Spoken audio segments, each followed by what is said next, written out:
Pernahkah kamu mendengar kisah seseorang yang masuk ke hutan selama 7 hari tanpa makan apapun, selain meneguk seteguk air dari mata air kecil? Dan ketika ia kembali ke desanya, tubuhnya tampak sama, tetapi auranya berubah total. Tatapan matanya menjadi dalam dan tak tergoyahkan. Kata-katanya membawa bobot yang sulit dijelaskan, dan orang-orang di sekitarnya merasa seolah berdiri di hadapan seseorang yang telah disentuh oleh sesuatu yang tidak berasal dari dunia biasa. Di Jawa, perubahan seperti ini tidak dianggap sebagai keanehan. Ini adalah pertanda bahwa seseorang baru saja melewati gerbang pertama dari kesaktian sejati. Kesaktian yang muncul setelah puasa berhari-hari bukanlah mitos, bukan pula dongeng yang diceritakan untuk menakut-nakuti atau memikat anak kecil. Para leluhur kita meyakini bahwa saat seseorang menahan diri dari makanan, ia bukan sekadar menahan lapar, ia sedang membuka ruang di dalam dirinya. Ruang bagi energi lama untuk keluar dan energi baru untuk masuk. Ruang bagi kesadaran untuk mendengarkan sesuatu yang selama ini tertutup oleh kebisingan dunia. Dan ruang itu, jika dikelola dengan benar, dapat melahirkan kekuatan yang tidak bisa dijelaskan oleh akal biasa. Dalam video ini, kita akan masuk ke dunia yang jarang dibahas secara terang-terangan. Dunia di mana puasa bukan sekadar ibadah, tetapi teknik spiritual yang telah digunakan para pertapa, para wali, para empu, para ksatria tua, dan mereka yang ingin menembus batas tubuh. Kita akan membahas mengapa puasa berhari-hari dapat membangkitkan daya batin tertentu, mengapa energi manusia berubah ketika tubuh dikosongkan, bagaimana para leluhur memandang hubungan antara lapar dan kekuatan gaib, dan bagaimana seseorang di masa kini masih bisa merasakan transformasi semacam itu asalkan ia memahami prinsip dasarnya. Namun, kita tidak hanya akan bicara tentang konsep, kita akan masuk ke kisah, simbol, makna, dan rahasia yang tersimpan dalam tradisi Jawa. Kita akan melihat bagaimana puasa menjadi pintu yang menghubungkan manusia dengan lapisan terdalam dirinya. Lalu, kita akan mengupas transformasi yang terjadi pada tubuh halus selama bertapa. Dan pada akhirnya, kamu akan memahami bahwa kesaktian bukanlah sesuatu yang datang dari luar. Ia bukan hadiah dari makhluk halus atau entitas gaib. Kesaktian adalah pancaran dari diri sendiri ketika tubuh, pikiran, dan energi berada pada satu garis yang sama. Bila kamu pernah bertanya, bagaimana mungkin seseorang menjadi lebih kuat justru ketika ia melemahkan tubuhnya, maka video ini akan mengungkap jawabannya. Siapkan dirimu, karena kita akan memasuki salah satu ajaran paling tua dan paling tersembunyi di Nusantara. Kesaktian yang lahir ketika seseorang berani memasuki sunyi, lapar, dan hening. Kesaktian yang timbul setelah puasa berhari-hari. Dalam tradisi Jawa kuno, puasa bukan sekadar praktik pengendalian diri. Ia adalah pintu masuk ke dalam wilayah batin yang hanya dapat dijangkau oleh mereka yang sanggup melampaui kebutuhan tubuh. Para leluhur percaya bahwa manusia memiliki 3 lapisan keberadaan yang saling terhubung. Lapisan ragawi yang terlihat, lapisan rasa yang mengatur perasaan dan intuisi, dan lapisan sukma yang memancarkan daya halus. Puasa dipandang sebagai cara paling efektif untuk menggeser pusat kesadaran dari tubuh ke rasa dan dari rasa ke sukma. Inilah sebabnya mengapa puasa berhari-hari selalu dianggap sebagai ritual awal bagi siapapun yang ingin memasuki jalan kesaktian. Naskah-naskah Jawa kuno seperti Serat Centini, Serat Wirid Hidayat Jati, dan berbagai babat lokal memuat banyak kisah tentang tokoh spiritual yang mengasingkan diri ke gunung atau hutan untuk berpuasa. Mereka bukan hanya mencari ketenangan, mereka sedang merombak struktur batin mereka sendiri. Dalam pemahaman Jawa, tubuh adalah wadah yang penuh oleh berbagai energi, baik yang berasal dari pengalaman masa kecil, keinginan, kecemasan, sampai beban-beban pikiran. Ketika tubuh dikosongkan dari makanan, tenaga kasar perlahan melemah, tetapi energi halus justru bangkit. Ini memberikan ruang bagi seseorang untuk melihat dirinya dengan lebih jernih, seperti permukaan danau yang tak lagi beriak. Konsep ini bersesuaian dengan ajaran para wali yang menyebarkan Islam di Jawa. Sebelum menyebarkan ilmu, banyak dari mereka menjalani tirakat berhari-hari di gunung atau tepian pantai. Tirakat di sini bukan hanya bentuk penyucian diri, tetapi juga proses penyelarasan energi. Mereka memahami bahwa sebuah ajaran yang memiliki kekuatan sejati hanya bisa keluar dari mulut seseorang yang telah mengalahkan dirinya sendiri. Puasa menjadi simbol penyerahan, sekaligus penempa kekuatan batin. Sementara itu, para empu yang membuat keris juga mengikuti laku puasa tertentu sebelum menempa besi. Mereka percaya bahwa keris bukan sekadar benda logam. Ia adalah sesuatu yang hidup. Untuk memberikan nafas pada keris, sang empu harus berada dalam keadaan batin yang bening. Puasa berhari-hari, meditasi, dan penjauhan diri dari kesibukan dunia menjadi syarat mutlak. Dalam keadaan inilah sang empu meyakini dirinya terhubung dengan tatanan energi yang lebih tinggi, lalu menyalurkannya ke dalam pusaka yang dibuat. Di Jawa juga dikenal konsep tapang rame dan tapang ngeli.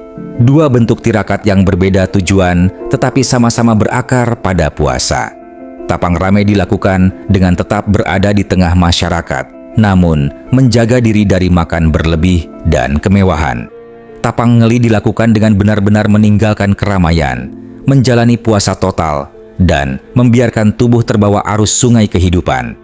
Melalui dua jalur ini, seseorang belajar melepaskan ikatan duniawi dan membuka pintu-pintu batin yang selama ini tertutup.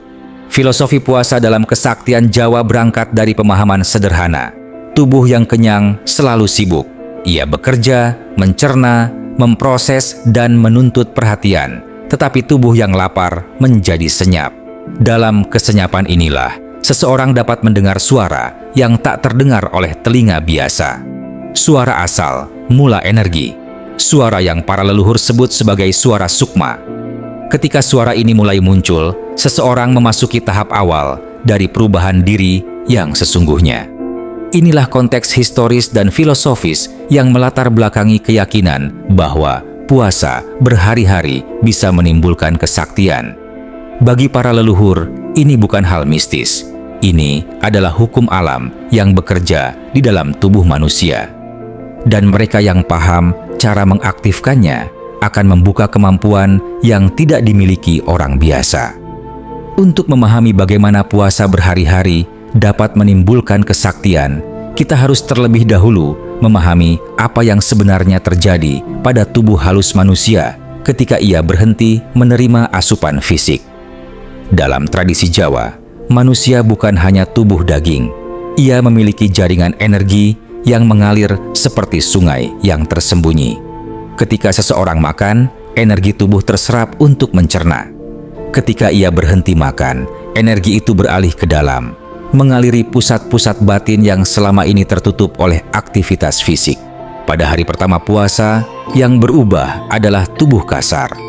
Perut mengirim sinyal lapar, kepala sedikit berdenyut, dan tubuh mencoba mencari ritme baru. Namun, yang menarik bukan itu. Para leluhur percaya bahwa pada hari pertama inilah pintu pertama energi mulai terbuka. Lapar menjadi pemantik.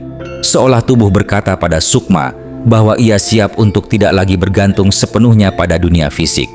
Pusat energi di dalam tubuh mulai bergerak, tetapi masih dalam tingkat yang sangat halus. Memasuki hari kedua, tubuh mulai beradaptasi. Tenaga fisik menurun, tetapi tenaga batin perlahan meningkat. Sensitivitas rasa mulai berubah. Suara menjadi lebih jelas, emosi lebih terasa, bahkan kesadaran terhadap gerakan pikiran meningkat. Banyak orang merasa hari kedua adalah yang paling sulit. Namun para guru tua justru mengatakan bahwa kesulitan itu adalah pintu menuju kesenyapan batin yang lebih dalam. Ketika seseorang bisa melewati fase ini tanpa menyerah, ia sedang membuktikan bahwa kesadarannya lebih kuat daripada tubuhnya. Pada hari ketiga, sesuatu yang menarik mulai terjadi. Pikiran yang biasanya bising tiba-tiba melambat.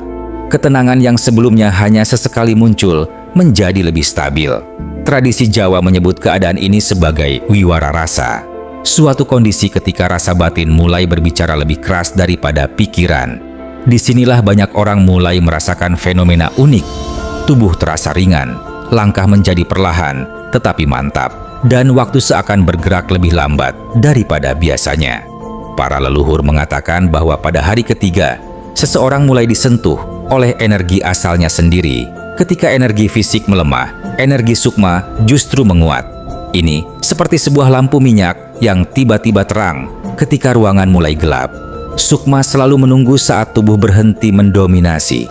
Saat tubuh tidak lagi menuntut banyak, sukma mengambil alih. Itulah mengapa para pertapa sering terlihat tenang meskipun mereka tidak makan selama beberapa hari. Mereka tidak bergantung pada tenaga fisik, melainkan pada daya batin yang muncul dari keheningan. Dalam keadaan ini, seseorang mulai bisa merasakan perubahan pada pusat energi tertentu.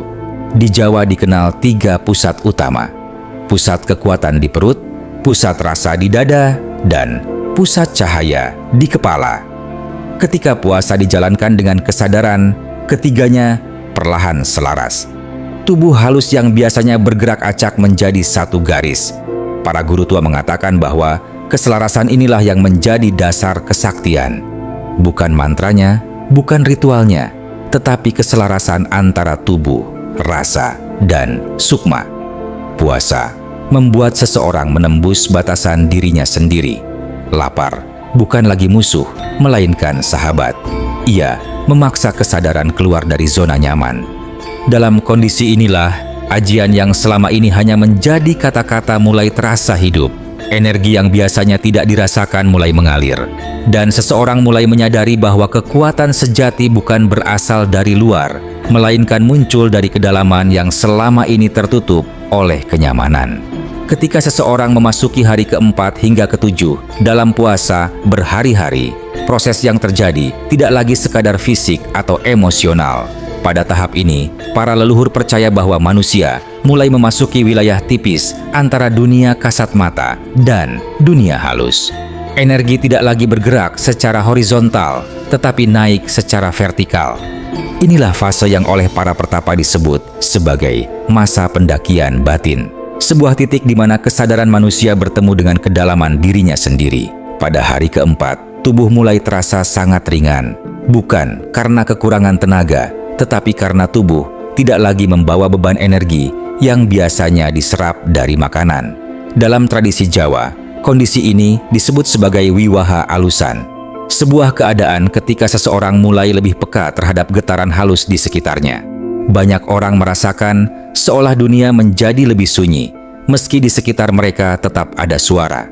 Sunyi itu datang dari dalam. Sunyi yang membuat seseorang mampu mendengar gerakan energi kecil dalam tubuh.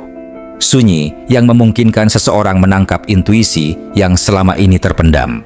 Masuk ke hari kelima, pusat energi di dada menjadi lebih aktif. Rasa iba, rasa tenang, rasa damai, rasa takut, semuanya muncul dan tenggelam seperti gelombang laut. Inilah sebabnya banyak leluhur menekankan bahwa puasa tanpa pengendalian emosi hanyalah menahan lapar.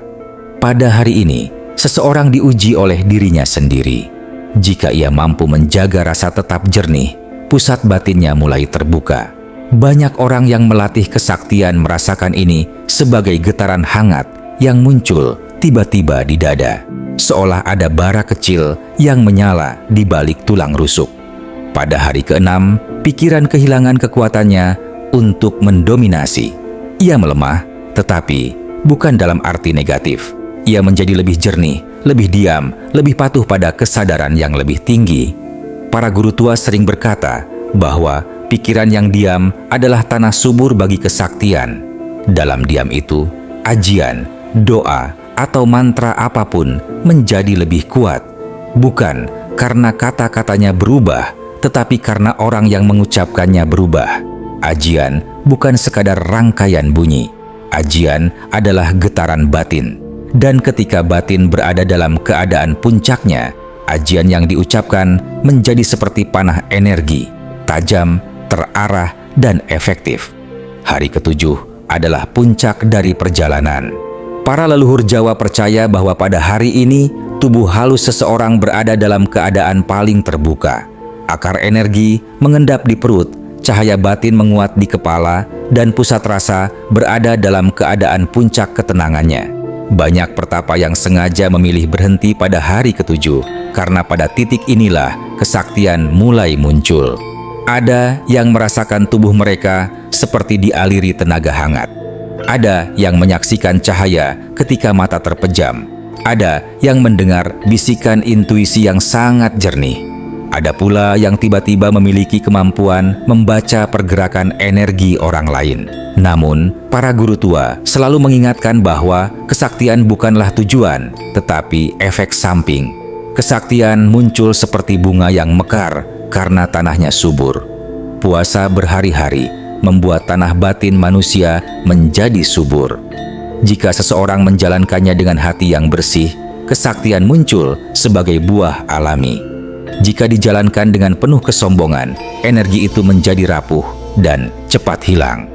Kesaktian yang muncul setelah puasa bukanlah kekuatan untuk menunjukkan kemampuan di depan orang lain. Ini adalah kesadaran baru yang membuat seseorang bisa melihat dunia apa adanya. Ia menjadi lebih kuat, bukan karena ototnya, tetapi karena batinnya. Ia menjadi lebih berpengaruh, bukan karena kata-katanya, tetapi karena energi yang mengiringinya. Dalam tradisi Jawa, seseorang dikatakan sakti bukan karena ia kebal, tetapi karena ia tidak lagi mudah digoyahkan oleh apapun. Kini kamu telah melihat bagaimana puasa berhari-hari memengaruhi tubuh kasar, tubuh rasa, dan tubuh sukma. Jika kamu siap untuk masuk ke tahap berikutnya, yaitu bagaimana prinsip ini bisa diterapkan dalam kehidupan sehari-hari secara aman dan terarah. Untuk memahami bagaimana kesaktian dapat diterapkan dalam kehidupan sehari-hari melalui puasa berhari-hari, kita perlu melihat bahwa inti dari semua transformasi ini bukanlah pada ritualnya, melainkan pada perubahan kesadaran yang muncul selama puasa. Kesaktian dalam tradisi Jawa bukan hanya tentang kemampuan supranatural. Ia adalah kemampuan untuk mengontrol diri, mengendalikan energi, membaca situasi, dan menjaga ketenangan di saat orang lain larut dalam kekacauan. Dari sini, puasa berhari-hari menjadi jalan yang membentuk fondasi kekuatan batin yang dapat digunakan dalam banyak aspek kehidupan. Ketika seseorang menjalani puasa dengan benar, ia akan mengalami ketenangan pikiran yang tidak mudah goyah. Ketenangan ini dapat diterapkan untuk menghadapi masalah pekerjaan, konflik keluarga, atau situasi yang menuntut ketegasan. Pikiran yang tenang membuat seseorang mampu melihat akar masalah dengan jelas tanpa dibutakan oleh emosi. Inilah salah satu manfaat praktis yang sering diabaikan dari tirakat puasa. Ia melatih manusia untuk menjadi lebih jernih dan objektif. Para wali Jawa bahkan mengatakan bahwa orang yang menguasai dirinya sendiri lebih kuat daripada orang yang menguasai 1000 ajian. Puasa juga membuat seseorang lebih sensitif terhadap gerakan energi di sekitarnya. Sensitivitas ini dapat digunakan untuk memahami suasana hati orang lain, membaca niat seseorang melalui gestur halus, atau merasakan potensi bahaya sebelum ia muncul. Dalam kehidupan sehari-hari, kemampuan ini bukan hanya berguna, tetapi dapat menjadi bentuk perlindungan batin. Banyak tokoh spiritual Jawa menegaskan bahwa intuisi yang terasah adalah salah satu bentuk kesaktian paling tinggi, karena ia memperingatkan seseorang sebelum masalah datang. Dalam praktik meditasi, puasa mempercepat kedalaman konsentrasi. Tubuh yang kosong mudah memasuki keheningan. Pikiran yang tidak diganggu oleh metabolisme cepat larut ke dalam rasa. Seseorang yang menggabungkan puasa dengan meditasi akan merasakan peningkatan ketenangan yang jauh lebih kuat. Meditasi menjadi lebih dalam, dan keheningan batin menjadi lebih mudah dicapai. Di titik ini, doa dan ajian tidak hanya menjadi kata-kata, tetapi menjadi fokus energi yang terarah. Ini dapat dipraktikkan untuk memperkuat niat, memperbaiki kualitas hidup, menjaga kebersihan hati, atau mengembangkan daya karisma. Namun, semua praktik ini membutuhkan pengendalian diri yang tepat. Puasa berhari-hari tidak boleh dijalankan dengan motif pamer atau ambisi berlebihan. Jika seseorang memulai puasa dengan niat untuk mendapatkan kesaktian agar bisa mengalahkan orang lain, energi yang muncul justru akan menjadi tidak stabil. Para leluhur selalu menekankan pentingnya niat yang bersih. Niat yang benar akan menarik energi yang benar. Niat yang salah akan menarik gangguan batin yang sulit diatasi. Tantangan terbesar dalam puasa bukanlah rasa lapar, tetapi dialog antara pikiran dan keinginan. Pikiran akan mencoba meyakinkan seseorang bahwa ia tidak mampu. Keinginan akan muncul dalam bentuk bayangan makanan atau dorongan untuk menyerah. Di titik inilah, seseorang harus mengingat bahwa inti dari puasa adalah pengendalian diri. Semakin kuat ia mengelola dialog dalam dirinya, semakin kuat pula daya batinnya. Ini adalah latihan paling mendasar dari kesaktian. Mereka yang mampu menaklukkan dirinya sendiri tidak akan mudah ditaklukkan oleh orang lain. Dalam kehidupan sehari-hari, hasil dari tirakat puasa dapat berupa meningkatnya ketenangan, kejernihan intuisi, keberanian untuk mengambil keputusan, daya tahan mental yang lebih kuat, serta kemampuan menghadapi situasi sulit tanpa kehilangan arah. Semua ini adalah bentuk kesaktian yang dapat digunakan oleh siapapun, bahkan tanpa mempelajari ajian atau mantra apapun. Kesaktian adalah keadaan batin, bukan pertunjukan fisik. Puasa berhari-hari mungkin terdengar seperti sesuatu yang hanya dilakukan para pertapa di gunung, para guru sepuh yang menghilang di hutan, atau para leluhur kita yang hidup dalam tradisi yang jauh lebih senyap dari dunia modern. Namun, prinsip yang membangkitkan kesaktian melalui puasa sejatinya tetap dapat diterapkan pada kehidupan saat ini, asalkan dilakukan dengan hati yang benar, niat yang jernih, dan pemahaman yang mendalam. Kesaktian bukan tentang spektakel atau kehebatan fisik. Ia adalah perubahan kualitas energi, kejernihan batin, dan keteguhan rasa yang membuat seseorang mampu menghadapi hidup dengan kesadaran yang lebih tinggi. Langkah pertama adalah menata niat. Para leluhur selalu menekankan bahwa puasa yang dijalankan tanpa niat yang tepat hanyalah menahan lapar. Niat adalah pusat gravitasi dari setiap laku batin. Jika seseorang berpuasa dengan keinginan untuk terlihat sakti, energinya akan menyimpang. Namun, jika niatnya adalah untuk membersihkan batin, menenangkan pikiran, dan mendekatkan diri pada asal mula dirinya, energi puasa itu akan langsung bekerja di jalur yang benar. Niat harus sederhana, menjernihkan diri, menyucikan hati, menenangkan rasa. Langkah kedua adalah memulai dari tingkat yang layak bagi kondisi tubuh. Tidak semua orang siap untuk menjalani puasa berhari-hari seperti para pertapa. Namun, seseorang bisa memulai dengan puasa 1 hari penuh, lalu meningkat perlahan seiring waktu. Para guru tua mengatakan bahwa inti dari puasa bukan durasinya, tetapi kedalaman kesadarannya. Puasa yang dilakukan 1 hari dengan penuh keheningan, meditasi, dan pengendalian diri bisa lebih kuat daripada puasa panjang yang dijalani dengan pikiran yang kacau. Kualitas selalu lebih penting daripada kuantitas. Langkah ketiga adalah menjaga rasa selama puasa. Ini adalah bagian paling penting dalam tradisi Jawa.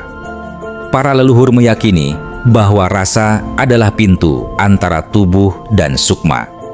Jika rasa seseorang kotor selama puasa, energinya akan berputar di tempat dan tidak membuka apapun. Mengendalikan rasa berarti menjaga diri dari kemarahan, kecemasan, iri hati, dan pikiran yang tidak perlu. Ketika rasa menjadi jernih, energi dalam tubuh mulai terangkat tanpa hambatan. Inilah yang membuat seseorang merasa lebih peka, lebih hening, dan lebih kuat secara batin. Langkah keempat adalah memperdalam keheningan. Puasa tanpa keheningan hanyalah diet ekstrem. Untuk membuka energi batin, seseorang harus melibatkan keheningan sebagai prinsip dasar. Caranya sederhana, kurangi berbicara sepanjang hari. Perhatikan napas, rasakan tubuh, Duduk beberapa menit dalam diam ketika pagi dan malam. Jika pikiran ragu, biarkan ia lewat. Jika emosi muncul, biarkan ia mereda. Keheningan adalah kunci yang membuka pintu energi yang selama ini tersembunyi. Langkah kelima adalah melatih pengamatan batin. Ketika tubuh mulai ringan dan pikiran melemah, seseorang harus belajar melihat gerakan energi dalam dirinya.